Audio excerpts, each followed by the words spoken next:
بالله من الشيطان الرجيم. بسم الله الرحمن الرحيم. الحمد لله رب العالمين، والعاقبة للمتقين، والجنة للموحدين، والنار للملحدين. والصلاة والسلام على سيد الأنبياء والمرسلين، سيدنا ونبينا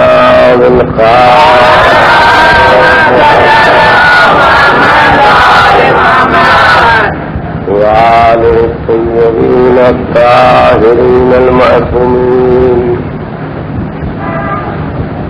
واللعنة الدائمة على قاتليهم وغاصبي حقوقهم وأعدائهم إلى يوم الدين. أما بعد، فقد قال الله تبارك وتعالى: وَأَصْدَقُ الْقَائِلِينَ. بسم الله الرحمن الرحيم. هل أتى على الإنسان حين من الدهر لم يكن شيئا مذكورا. صلوات الله.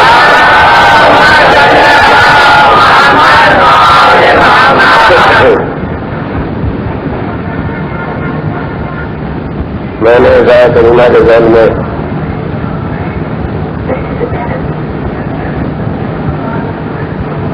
آپ کے سامنے روزانہ سے کچھ کرنے کی کوشش کی ہے.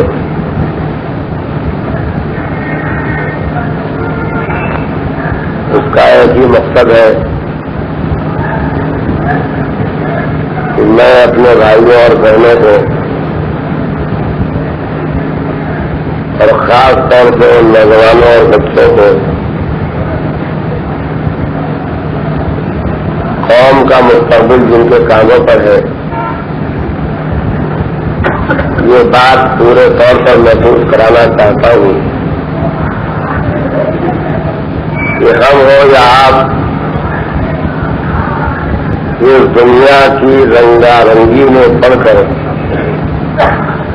آخرت کو بھول نہ جائیں. میں نے اپنے تقریروں کی بنیادیں ان حالات کے مشاہدے پر رکھی ہے جو میں سماج میں دیکھ رہا ہوں. بطور مثال کہنا چاہتا ہوں، بطور تصویر نہیں، کہ امام حسین علیہ السلام نے کربلا میں جو عظیم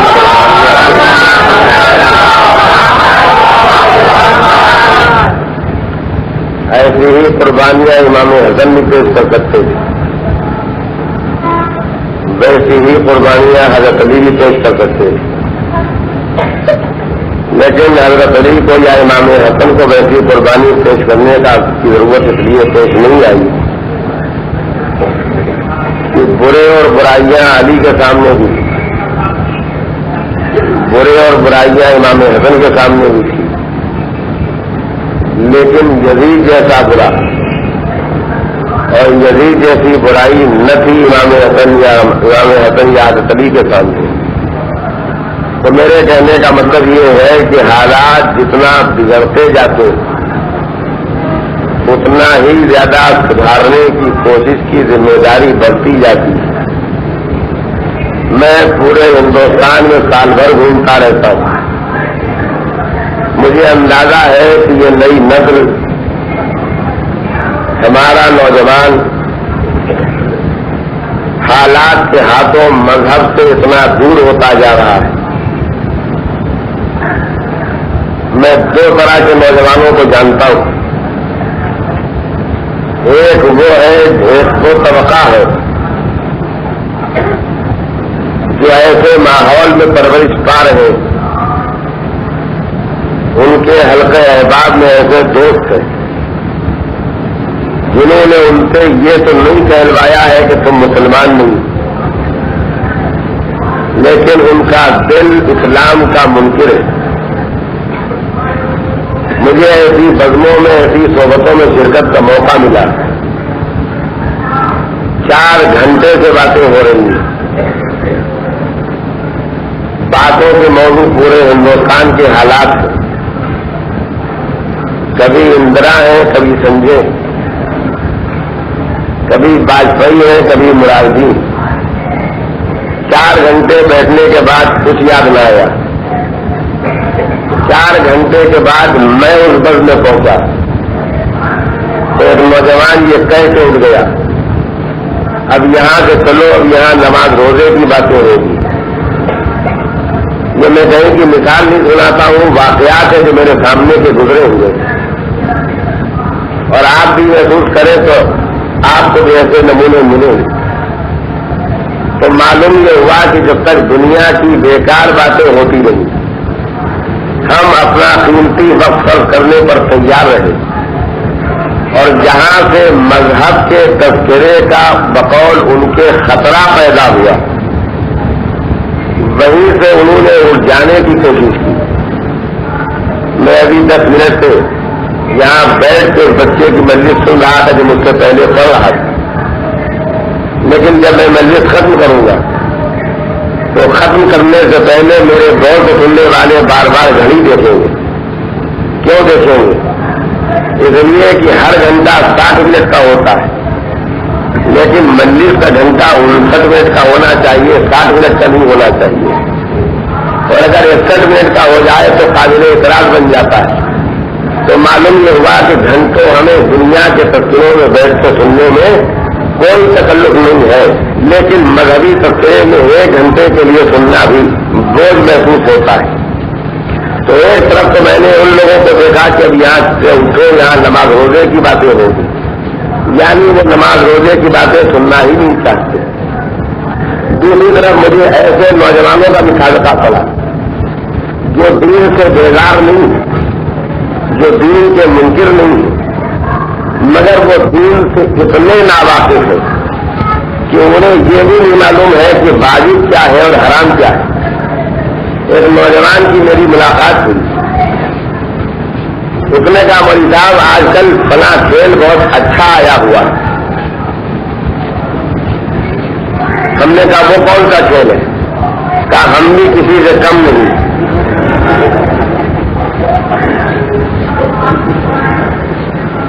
مگر ذرا بات کو سنیے اس نے کیا کری. اور یہ کہہ کے وہ کہنے لگا، مگر جناب آپ سے کیا کہیں، آپ تو عالم آدمی ہیں، آپ نے تو ہم سے پہلے ہی دیکھا ہوگا. آپ جتنا بھی ہنس لیں لیکن سماج کے بگڑے ہوئے اور بدلتے ہوئے حالات کو محسوس کریں.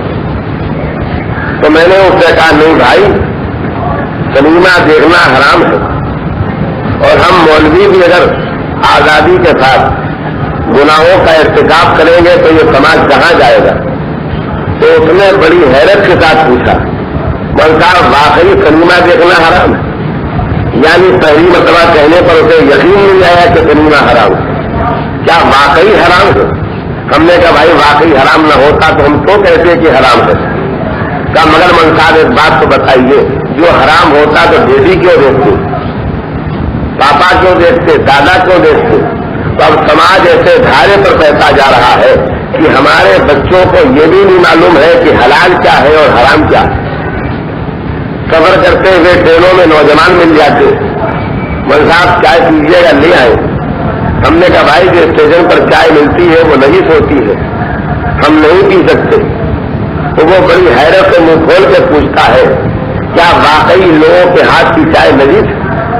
تو ان تجربات نے مجھے محسوس کرایا کہ ہم نے اپنے بچوں کو اس دنیا میں سب کچھ سکھانا چاہا ہے، اور نہیں سکھانا چاہا ہے تو دین نہیں سکھانا چاہا. تو جب میں نے سماج کے بگڑتے ہوئے ان حالات کا اندازہ لگایا تو میں نے یہ دیکھا کہ آخری سہارا اگر کوئی باقی ہے سماج کے سدھارنے کا تو اس کا ذریعہ نام حسین ہے. صلوات بھیجیے محمد،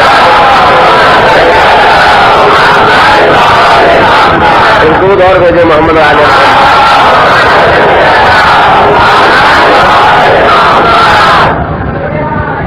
یہ میں نے کیوں کہا کہ بگڑے ہوئے سماج کو سدھارنے کا واحد ذریعہ ایک باقی ہے تو ذکر حسین باقی، اس لیے کہ ہم نے کسی جگہ نہیں دیکھا جہاں سماج کا ہر اچھا برا آدمی جمع ہو جائے۔ نماز کا معاملہ آئے گا تو نمازی آئیں گے، بے نمازی نہیں آئیں گے۔ رمضان کا مہینہ آئے گا تو روزہ دار دکھائی دیں گے، بے روزہ دار نہیں دکھائی دیں گے۔ حج کا زمانہ آئے گا تو پوری دنیا سے 11 لاکھ آدمی جمع ہو، اس کے آگے مجمع نہیں ہوگا۔ لیکن آج بھی مجلس حسین میں یہ تاثیر باقی کہ گناہگار بھی آتے ہیں، دیندار بھی آتے ہیں، حلال و حرام سے واقف بھی آتے ہیں، حلال و حرام سے ناواقف بھی آتے ہیں۔ تو معلوم یہ ہوا کہ آج بھی بگڑی ہوئی دنیا میں، بگڑے ہوئے تو سماج میں، جبکہ گناہوں کا، لا علمی کا، ناواقفیت کا، جہالت کا کامیرا پھیل چکا ہے، اگر آج بھی کوئی شمع روشنی دے رہی ہے تو وہ ذکر حسین ابن علی ابن ابی طالب نے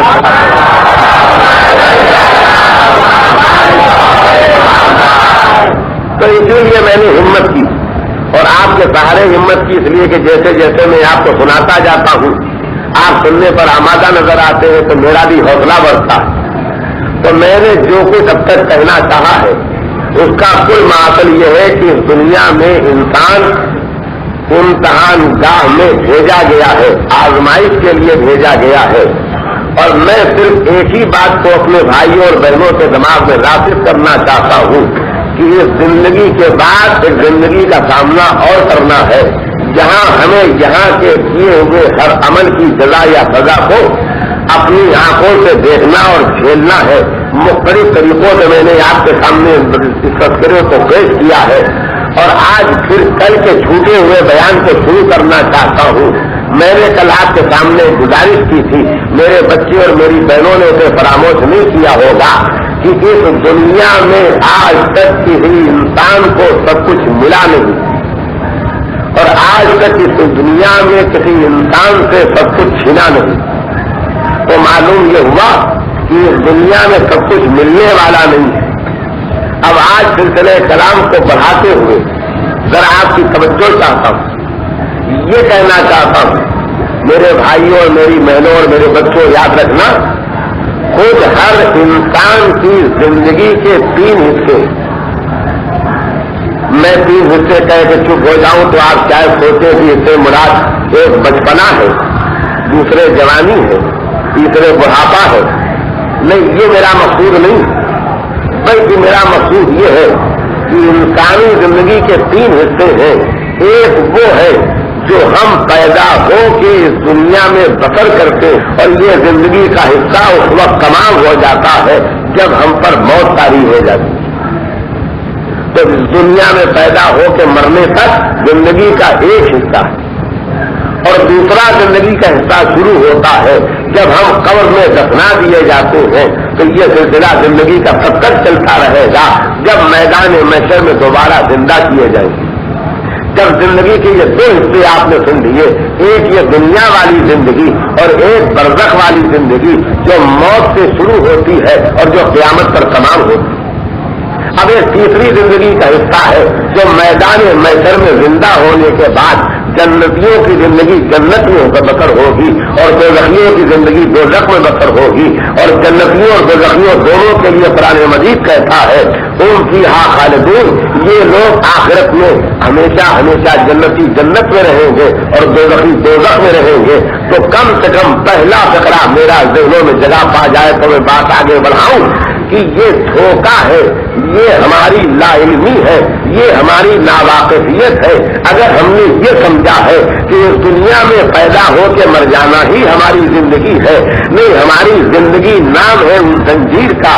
یہ زنجیر کی پہلی کڑی دنیا ہے، دوسری کڑی برزخ ہے اور تیسری کڑی آخرت ہے۔ اگر آپ نے زندگی کے یہ 3 حصے سن لیے تو اب مجھے کہنا پڑتا ہے کہ اس دنیا میں نہ سب کچھ ملا ہے، نہ اس دنیا میں سب کچھ چھینے گا۔ تب آپ سلسلے کلام کو آگے بڑھ کے دوسرا فقرہ سنیے، سلوات بھیج کر کے محمد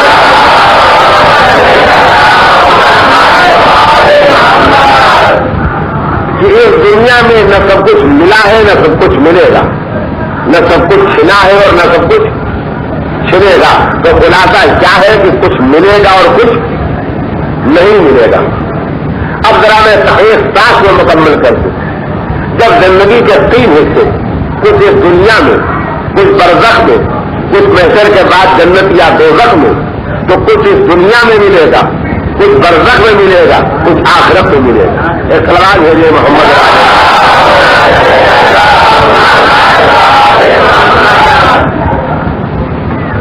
پھر میں آپ کے ذہنوں کو پلٹا کے لاؤں گا کہ جب اس دنیا میں سب کچھ نہیں مل سکتا ہے تو ہمیں کیا حاصل کرنا چاہیے اور کس چیز کے حاصل کرنے کے لیے ہمارے دل میں تمنا پائی جانا چاہیے اور کن چیزوں کے حاصل نہ کرنے کے لیے ہمارے دل کو راضی رہنا چاہیے، بلکہ ان کے نہ ملنے پر ہمارے دل کو خوش ہونا چاہیے. تو میں اس سلسلے میں سرکار شہادت سید الشہداء امام حسین علیہ السلام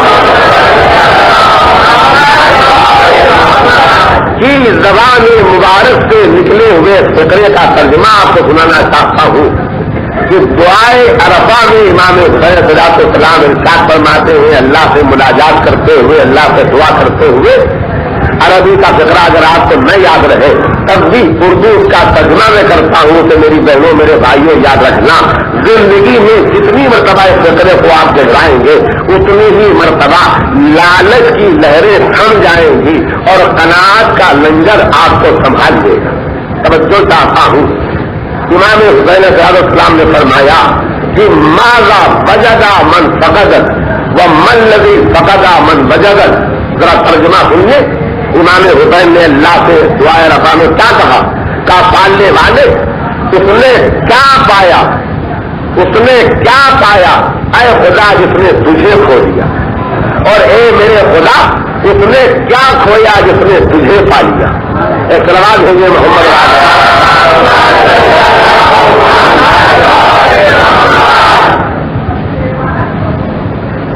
ایک تو مجلس ہوتی ہی دیر میں ہے اور وہ بھی اور تھوڑی دیر میں شروع ہوتی ہے، تو ظاہر ہے کہ مجلس میں ختم کے آکار پیدا ہی ہو جانا چاہیے. مغرب سے اب تک مجلسوں کا سلسلہ چل رہا ہے، لیکن میں جن تفسیروں کو پیش کرنا چاہتا ہوں اسے تازہ دم دماغوں کے سامنے پیش کرنا چاہتا ہوں، کھجے دماغوں کے سامنے نہیں. تو ایک سلوات بھیجے اور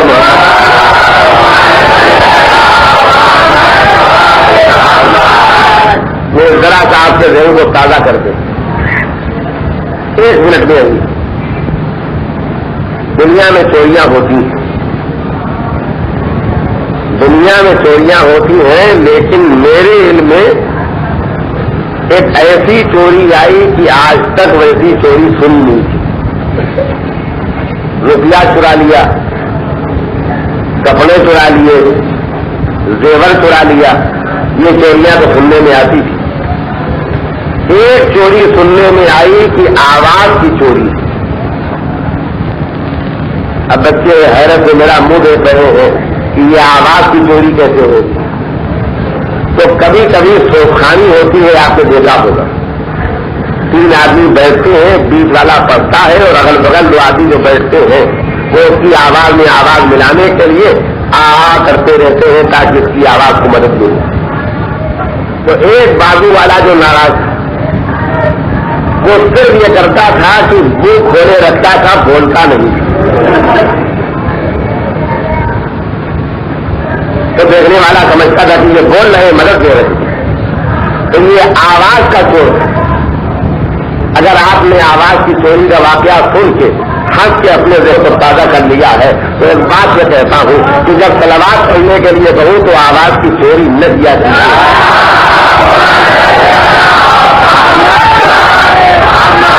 اسے پرجوش صلوات بھیجیے محمد.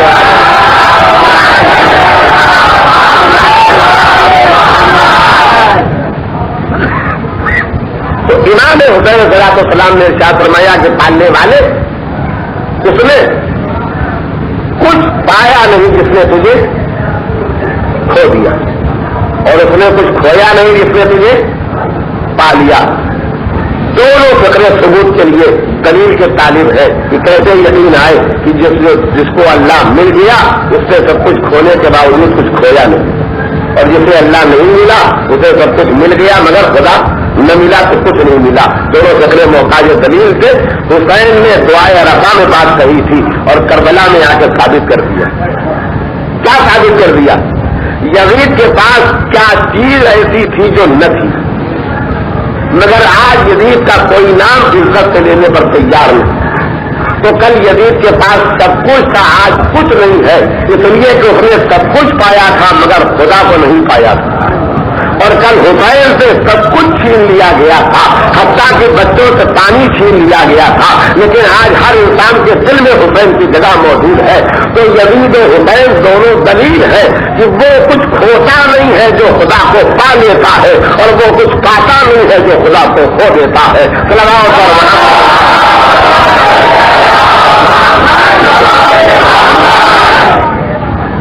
اور میں اب آپ کے سامنے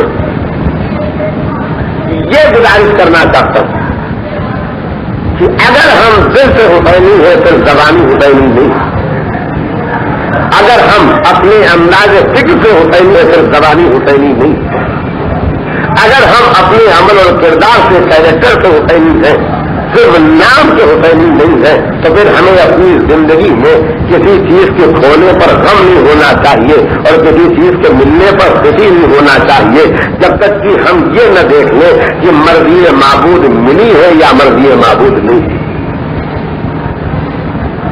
ایک محاورہ آپ کو سنا دے اور باپ کی بات بیٹے سے ملا دے. حسین نے کیا کہا؟ پالنے والے توجہ چاہتا ہوں، بچ آ جائے گا انشاءاللہ اگر آپ جو سے ولا میں سنیں گے. حسین نے کہا پالنے والے، اس نے کچھ کھویا نہیں جس نے تجھے پا لیا، اور اس نے کچھ پایا نہیں جس نے تجھے کھو دیا.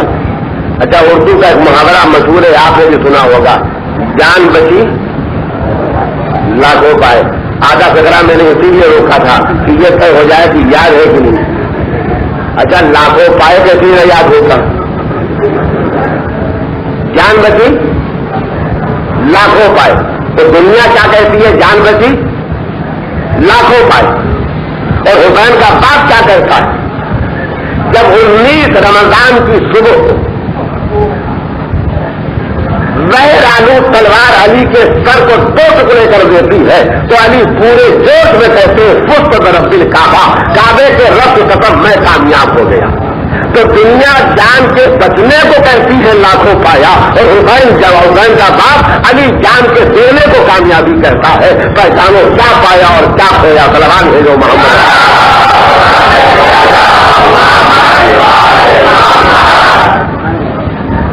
تو جو بات حسین نے کہی وہی بات علی نے کہی، اور جو بات علی نے کہی وہی بات حسین نے کہی. اور یہ اس لیے ہے کہ یہ 14 ہے مگر 14 کی زبان ایک ہے، دماغ ایک ہے، فکر ایک ہے. اور اسی اتحاد فکر و عمل کا نام ہے کہ ہم سب محمد ہیں. صلوات بھیج دیں.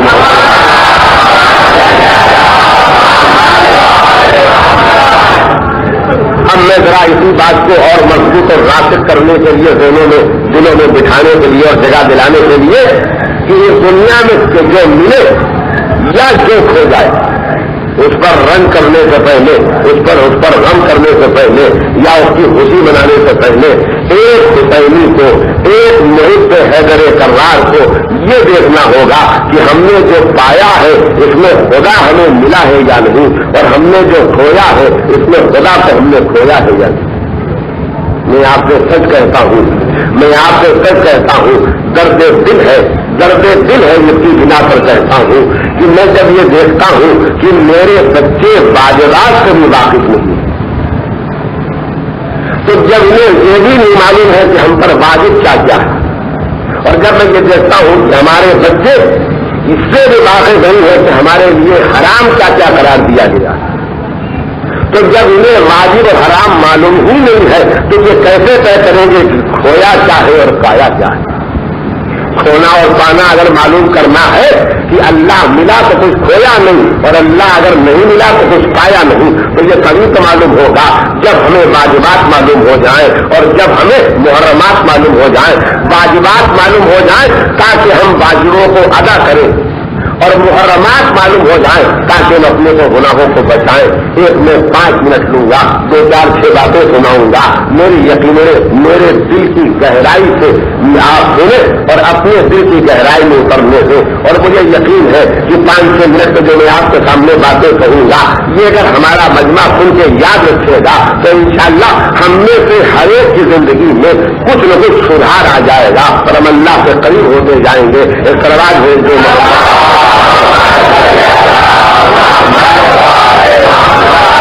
ہو سکتا ہے میرا کوئی نوجوان بگڑ کے کہے کہ آپ نے یہ کیسے سمجھ لیا کہ ہمیں واجبات معلوم ہے, آپ نے یہ کیسے سمجھ لیا کہ ہم گناہوں سے اور حرام چیزوں سے بے خبر ہیں.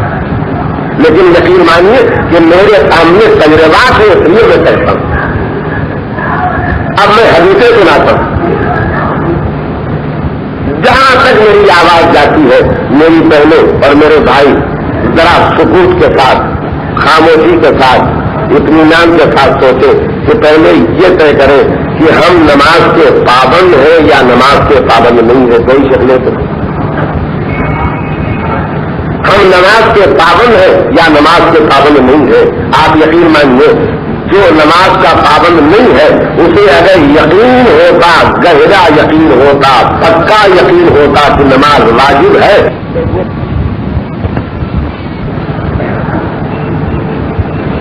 اب میں آپ کو حضور سرور کائنات جناب محمد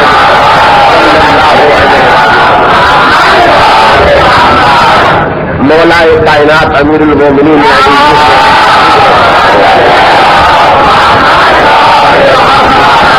اور امام جعفر صادق علیہ السلام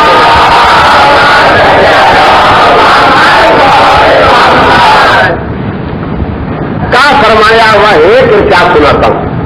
آپ کہہ سکتے تھے کہ تم کہہ دیتے کہ نبی نے کہا کافی تھا, مگر میں نے جب ایک حدیث 3 معصوموں سے سنی تو میں نے تینوں کا نام لے کے یہ سنانا چاہتا ہوں کہ میرے بھائی اور میری بہنیں محسوس کریں کہ اگر یہ بات اتنی ضروری نہ ہوتی تو علی نبی کہہ کے چپ ہو جاتے, پھر علی نہ کہتے, علی کہہ کے چپ ہو جاتے, پھر چھٹے امام نہ کہتے. لیکن امام کے کہنے کا مطلب یہ ہے کہ بات اتنی ضروری ہے کہ ہر امام نے کہنا چاہا ہے. تو یہ ہمارے اماموں کا مطالبہ ہوگا کہ جب ہم نے اپنے عہد میں ہر بار کہنا چاہا ہے تو جو ہمارے ماننے والے ہیں ان کا بھی فریضہ ہے کہ اپنے ہر زمانے میں کہتے رہیں. کیا خطرہ ہے, توجہ کے ساتھ سنیے. فرمایا کہ کوئی فاصلہ نہیں, کفر و ایمان کے درمیان کوئی فاصلہ نہیں ہے الا ترک الصلاۃ, صرف نماز کا چھوڑ دینا یا نماز کا پڑھنا یہی فاصلہ ہے. اگر آپ کے سمجھ میں ابھی حدیث نہ آئی ہو تو میں ایک دوسری حدیث آپ کو سناؤں جس میں ارشاد ہوتا ہے کہ جو بے نمازی ہے وہ یہ سمجھ لے کہ وہ ایمان کی حد سے باہر نکل چکا ہے. اگر پلٹ کے نمازی بن گیا تو ایمان کی سرحد میں واپس آ جائے گا, اور اگر بے نمازی ہی رہ گیا اور بے نمازی مر گیا تو سرحد کفر میں داخل ہو جائے گا. تو جیسے ملکوں کے بارڈر ہوتے ہیں, سرحدیں ہوتی ہیں, ویسے یہ سمجھیے کہ ایک سرحد کفر کی ہے اور ایک سرحد اسلام کی ہے. تو دونوں سرحدوں کو جو الگ کرنے والی چیز ہے اس کے لیے رسول نے, مولا نے اور چھٹے امام نے کہا کہ وہ صرف نماز ہے کہ اگر نماز کے پابند ہو تو حدود ایمان میں ہو, اور اگر نماز کو چھوڑ دیتے ہو تو سرحد ایمان سے باہر ہو گئے. اور میں نے اس سے پہلے بھی سنایا ہے اور آج بھی سناؤں گا کہ حضور سرور کائنات جناب محمد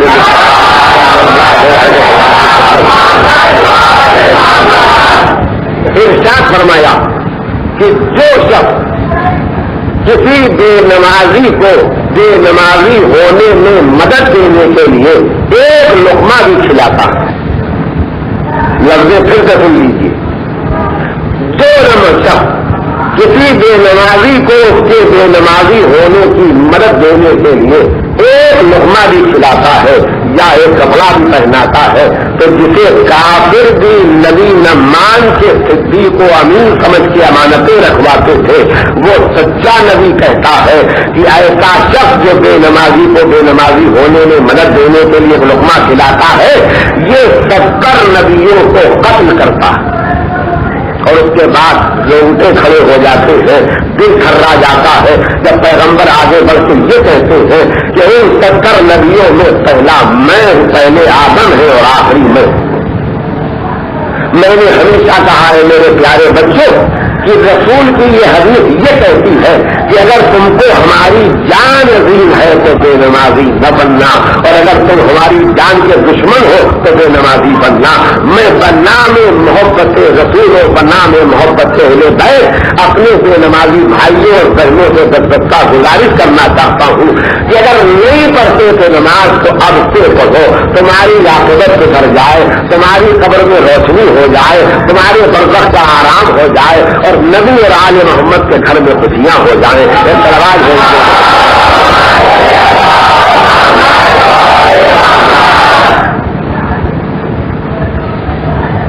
زکات واجب، حج واجب، میں دونوں کے لیے ایک ہی حدیث ملی ہے مجھے، اگر یہ الگ الگ ہے مگر دونوں کا مفہوم ہے، کہتے ہیں ایک ساتھ سنائی دیتا ہوں۔ فرمایا جو شخص زکات جس پر واجب ہے اور وہ زکات نہیں نکالتا، یا جس شخص پر حج واجب ہے وہ حج نہیں کرتا، تو ارشاد فرمایا معصوم نے کہ زکات جس پر واجب ہے اگر وہ زکات نہیں ادا کرتا، حج جس پر واجب ہے اگر وہ حج نہیں کرتا، تو وہ یا یہودی مرتا ہے یا عیسائی مرتا ہے، اسے اسلام کی موت نصیب نہیں ہوتی۔ جنازے تو اٹھا لیں گے ہم، نماز میت تو پڑھ لیں گے ہم، قیم 40واں زیارت تو کر لیں گے ہم، لیکن ہم خود محتاج جنت ہے، جنت دلا تو نہیں سکتے۔ اور اتفاق سے ہمارا تعلق اس مذہب سے بھی نہیں ہے یہاں جنت کا پروانہ کچھ روپے دے کے مل جاتا ہوں، یہاں تو سیدھی سیدھی آواز ہے، سیدھی سیدھی آواز ہے کہ ایمان میں پکے بنو، عمل میں نیک بنو، تب جنت ملے گی۔ ایک سوال ہے جو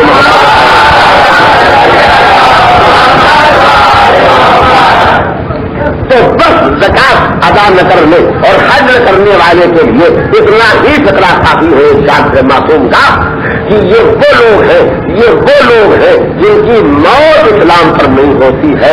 تو اگر ہم ماں باپ کے گھروں میں پیدا ہوئے، ان ماں باپ کے گھروں میں پیدا ہوئے جو مسلمان تھے، تو یہ تو اس کا احسان تھا کہ اس نے مسلمان بنا کے پیدا کر دیا۔ اب یہ ہمارا کام ہے کہ مرے تو مسلمان مرے، اور مسلمان مرنا ہے تو زکات نکال کے مرنا پڑے گا، حج کر کے مرنا پڑے گا۔ ایک درود اور بھیجے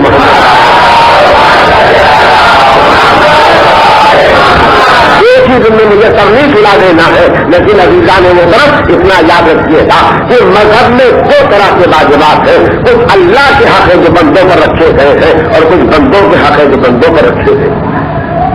میں نے ابھی آپ کو نماز سنائی، میں نے ابھی آپ کو زکات سنائی، میں نے ابھی آپ کو حج سنایا، تو یہ اللہ کے حقوق ہے جو بندوں پر رکھے گئے، لیکن بندوں کے حقوق بھی بندوں پر رکھے گئے ہیں۔ والدین کا حق ہے اولاد پر، بیوی پر حق ہے شوہر کا، شوہر پر حق ہے بیوی کا، لیکن ہر مومن کا حق ہے ہر مومن پر، ہر مومن کا حق ہے ہر مومن پر۔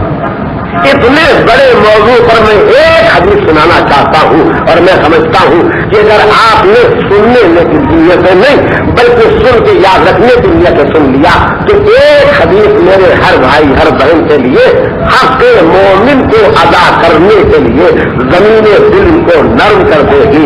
لیکن ایک مرتبہ دل کو نرم کرنے کے لیے اور کلواج بھیج کے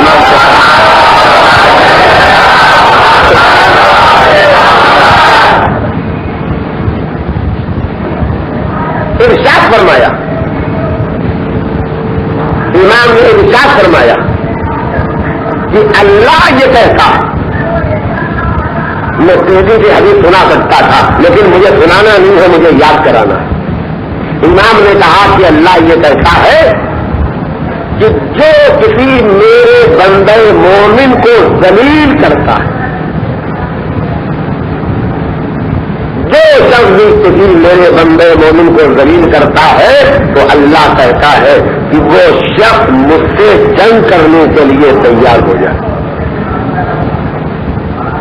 اور فرمایا کہ جو شخص کسی مومن سے محبت اور عزت سے ملتا ہے اس سے کہہ دو کہ وہ میرے عذاب سے اپنے کو محفوظ کر دے۔ دودھ ہے محمد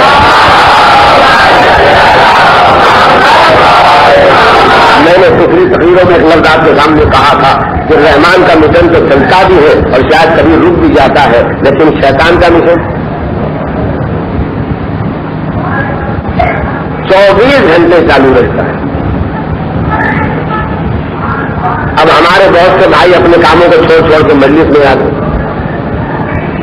تب سب یہ سمجھے کہ شیطان کا مشن چالو ہو گیا، شیطان کا مشن بند ہو گیا، مگر وہ ایسا یار چالاک ہے کہ مجلس میں بھی شیطان اپنا مشن چلاتا ہے۔ کتنے مقامات بتاؤں گا؟ نوجوانوں میں اسپرٹ پیدا کرتی، بڈھوں کو دبا کے آگے چلے جاؤ، دولت مندوں نے زور پیدا کیا کہ غریبوں کو برابر میں بیٹھنے کو۔ یہ ہمارے قوم قبیلے کی عورت نہیں ہے، اسے الگ بٹھاؤ، ہم الگ بیٹھیں۔ بھائی یہ جتنے خیالات مجلس میں آ جاتے ہیں یہ رحمان کے مشن میں شیطان کی مداخلت ہے۔ میرے بھائیوں میری بہنوں، اگر مجلس کو یکسر ثواب رکھنا، ثوابی ثواب رکھنا چاہتے ہو تو اتنا یاد رکھو کہ خدا نے کہا ہے کہ جو کوئی میرے بندے مومن کی بے عزتی کرتا ہے وہ مجھ سے جنگ کے لیے تیار ہو جائے، اور جو میرے کسی بندے مومن کی عزت کے ساتھ محبت کے ساتھ پیش آتا ہے اس سے کہہ دو کہ وہ میرے عذاب سے محفوظ ہے۔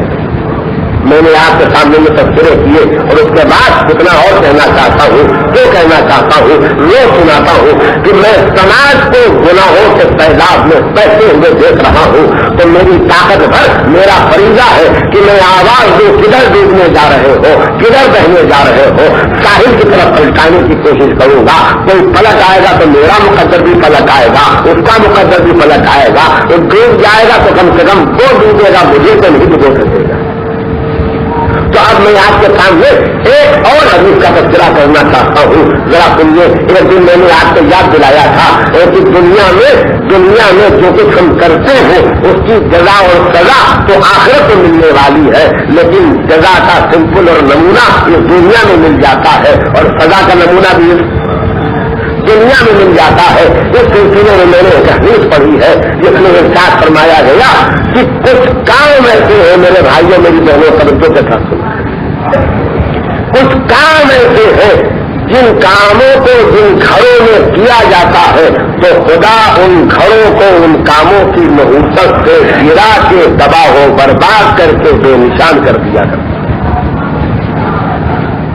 یعنی معلوم یہ ہوا کہ ہمارے گناہ جو قبر میں اثر پیدا کریں گے تو وہ تو بعد میں اثر پیدا کریں گے، جو برزخ میں اثر پیدا کریں گے وہ بعد میں اثر پیدا کریں گے، جو میدان محشر میں اثر پیدا کریں گے وہ بعد میں اثر پیدا کریں گے۔ ہمارے گناہوں کا اثر اس دنیا میں بھی پیدا ہوتا ہے۔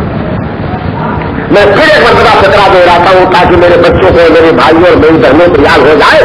معصوم نے کہا کہ کچھ کام ایسے ہیں کہ یہ کام جن گھروں میں کیے جاتے ہیں اللہ ان گھروں کو بے نشان کر دیتا ہے، گرا دیتا ہے، ڈھا دیتا ہے، ویران کر دیتا ہے، اور وہ پھر ان کے ہاتھوں آباد نہیں ہوتے جن کے ہاتھوں وہ برباد ہوتے۔ میں رک گیا اور اس لیے رک گیا ہوں کہ بمبئی والوں کو سوچنے کا موقع دوں۔ آپ کی نگاہوں کے سامنے فیملیاں ہوں گی، کتنے لکھپتی تھے جن کی اولادیں آج فٹ پاتھ پر پڑی ہوئی، کتنے نامی گرامی تھے جن کی آج قبر کا نشان نہیں، کتنے اقتدار والے تھے جن کو آج لوگ نام سن کے گالیاں دے رہے ہیں۔ تو آپ کے سامنے یہ واقعات ہے تو سوچیے کہیں ایسا تو نہیں ہے کہ یہ ہماری گناہگار زندگی کا رد عمل ہے۔ اب میں آپ کو پوری حدیث سنائے دیتا ہوں۔ جن گھروں میں شراب پی جاتی ہے اللہ ان گھروں کو بے نشان کر دیتا ہے،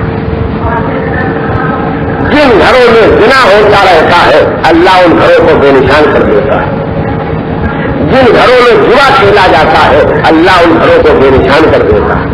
میں نے پہلے دن آپ کے سامنے کہا تھا یہ دنیا میں جو چھوٹے چھوٹے حادثے ہو جاتے ہیں، کبھی ریل سے ریل ٹکرا جاتی ہے، کبھی آندھرا میں طوفان آ جاتا ہے، کبھی کوئی جہاز گر پڑتا ہے، کبھی کوئی موٹر ایکسیڈنٹ ہو جاتا ہے، ہم سمجھتے ہیں یہ اتفاقات ہے۔ نہیں عزیزوں، یہ اتفاقات نہیں ہے، یہ سزا کی یاد دہانی کے لیے بے خبر انسان کو جگانے کے لیے اللہ کی طرف سے وارننگ ہوئی۔ کیا ہوا، کیوں ایسا ہوتا ہے